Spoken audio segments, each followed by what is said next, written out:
Our next speaker is somebody I have a long history with. He no longer keeps me active and on my feet and playing sports, but he did get me there, and he's maintained my ability to walk and talk.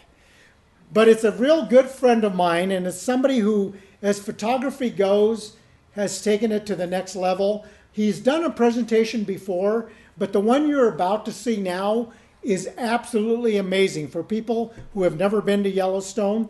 So his name, Peter Hartlove, a season in Yellowstone. He's been doing nature photography both above and below water for almost 30 years. When you see him, you're going to think, he can't be that old. Well, he is. He's been photographing a local farm for the past 6 years, working on a book on the area. He just returned from spending 5 months living, working, and photographing in East Yellowstone National Park. And when you see these pictures, we're going to close early. We're all going to the park. Okay? At this time, let's give Peter a nice, warm, cha-cha-cha welcome. No pressure. Oops. Thank you very much, Greg. As he said, I just got back from spending 5 months living, working, and photographing in Yellowstone. I got there, I wanted to share some of the personalities of the animals I saw. I've got many, but 20 is what we'll live with. When I first got there, the lake was still frozen, but bison are ubiquitous all times of the year. It's a great place for migrating birds in the spring. This is a harlequin duck. They're pretty unusual to see. I think he's looking at his mate very affectionately. They live in rapids, and they dive for crustaceans and other food in a very harsh environment. This is one of my favorite ducks. It's a little diminutive duck, Barrow's goldeneye, and the male will do a ritual mating dance before mating, and I spent a couple hours with them and did see the mating as well, but he'll throw his head back and stick his tongue out. The American avocet, I think, is a very elegant water bird.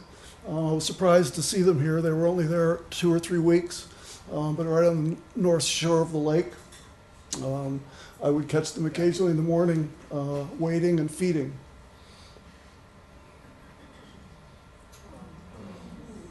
Up in Lamar Valley, I heard about a fox den, so went up there, and there's nothing happening. And then after about an hour of waiting, the female came back with some food, and the kits immediately came out and were nonstop action, playing and rolling and jumping and staying close to mom.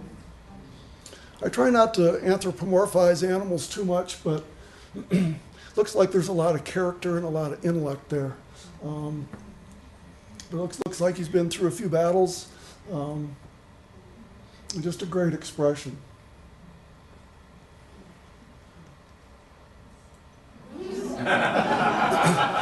I think I'm going to name this "The Question Has Been Answered."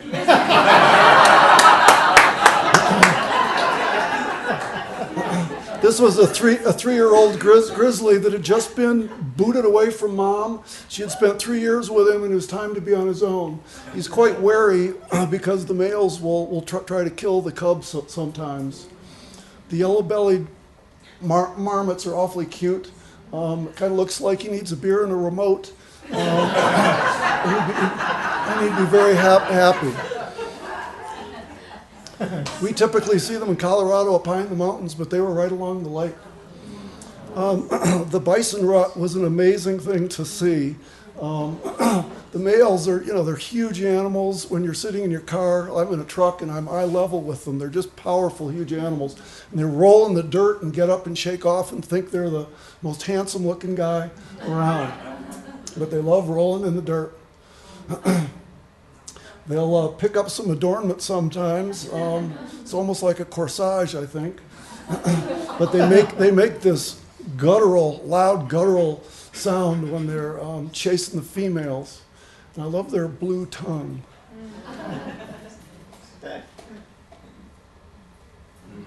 You appreciate the full power of these when they're actually fighting each other and the muscles are rippling. They try not to actually hurt each other. I don't know how that happens though, but I witnessed quite a few fights and just powerful hitting each other. I heard about some otters up at Trout Lake up in Lamar Valley, so I headed up there a few times. And early in the year, I saw the mated pair, but later in the summer, they had 3 offspring. And once again, nonstop rolling and tumbling in the water. But occasionally they would stop, and I could try to get an image of them. The moose have not been around Yellowstone as much since the fire of '88. It ate up a lot of their natural food, but this was stripping a small aspen twig there. He was with another male. It's one of my favorite little animals. It's a pika. They're up very high. I had to hike quite a bit to get to him. They're relatives of the hare and rabbit family, but they're very cute. They spend the entire season collecting grass and plants to eat all winter. We're pretty used to seeing elk here, but I love the shape of them. They're built very different than a deer, and they're not as plentiful as up in our park, but you do see quite a few of them. I try not to be ho-hum about them when everyone else up there is excited to see them.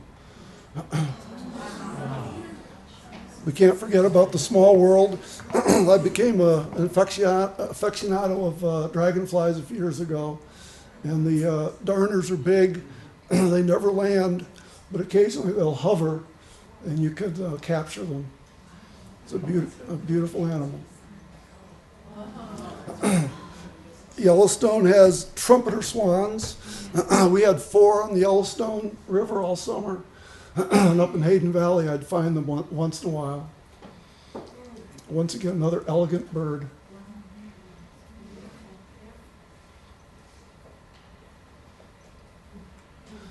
But the bears are what's really at it.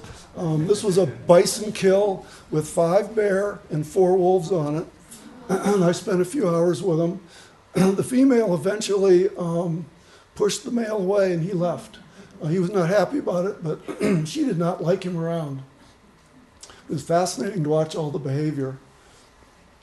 I've not photographed many black bears, but just about a week before I left, I was down in the Tetons, and this black bear was up in a tree eating the berries. It was so heavy it almost fell over at one point. It was pretty cute.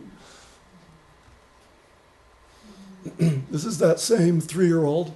A little more confident at the end of the summer, but he made it. I think he'll probably be all right. Very cute expression. He'll get tougher as he gets older. Thank you.